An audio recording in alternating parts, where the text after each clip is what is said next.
साथ, प्यार के साथ, मोहब्बत के साथ सारा कुछ कर रहे हैं। ये देखिए भाई माशाल्लाह 1 2 3 घंटे जा रहे हैं वो इनके पास है।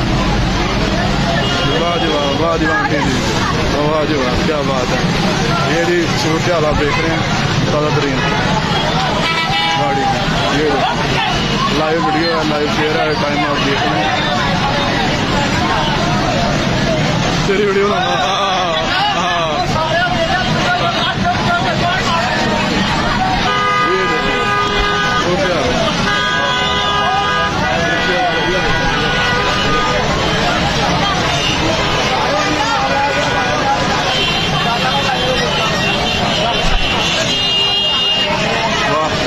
जैसी इमरान वैसी आवाम।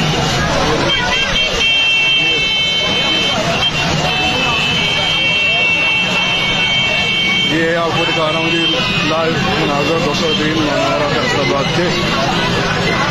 ये कम से कम एक बेड की जो कीमत है वो तकरीबन 1000 से ऊपर है।